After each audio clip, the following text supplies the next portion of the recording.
Okay, welcome to the deep dive. This one really is for you listening.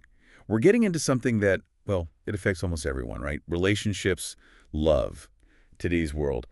And we're exploring if there's maybe a path forward, one that moves beyond some pretty familiar extremes. Our source material for this comes from excerpts of a text called A Better Way to Love, Wisdom and Wholeness. Oh. So, our mission today, let's really unpack the ideas in these pages. What are the key insights?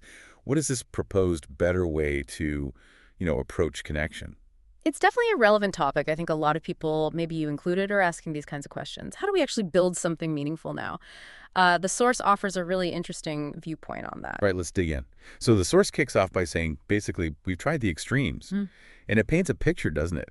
Purity culture wrapped in shame on one side, Mm-hmm. and then hookup culture wrapped in emptiness on the other. Yeah, stark contrasts. And it immediately asks that big question, is there another way? And suggests, yeah, maybe a new whisker rises. And it's interesting why the source thinks this is happening, especially in notes with younger folks like Gen Z.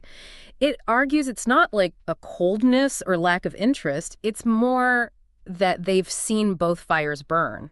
Oh, okay. Yeah, they've seen the potential fallout from what it calls repression dressed as holiness and also casual sex dressed as freedom. They kind of see the cost involved in both. Gotcha. So what are people longing for then, according to this? It says they're quietly choosing wholeness. And the motivation is different. It's not that old save yourself because God is mad thing. Right. Or even just do whatever feels good without thinking. The source highlights things like, I want to be present when love comes, and also wanting to protect my spirit, not just my body. That's a key distinction. It really is. And the source is clear. This isn't driven by fear. It calls this new emerging thing wisdom culture. Wisdom culture. Yeah.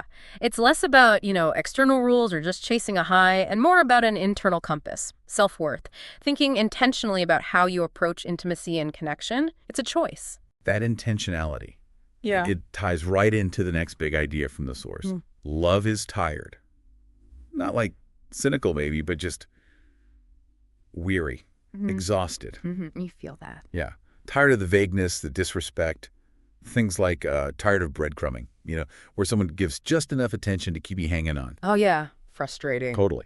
And tired of ghosting people, you just vanishing. And tired of performing for attention only to be discarded. Ooh. And the source really calls out the games, too. Playing the game, doing constant vibe checks, needing to be chill, casual, like you don't really care. All that performing. And what the source suggests is underneath all that exhaustion, those games, deep down, people were just hoping someone would stay. That hits hard. Yeah. And that connects directly to what the source sees as this fundamental human desire. Right. What we all still want, even if we act super independent or like we don't need anyone. Yeah, put up walls. Exactly. The source says even the strongest among us ache for one thing. To be chosen. To be known, loved, and not left behind. And it brings in biology here, too, which is fascinating. It says, biology echoes that longing. So. Well, it mentions things like, oxytocin, trust, attachment systems, the basic neurochemistry of bonding. The point being, even our bodies are wired for someone who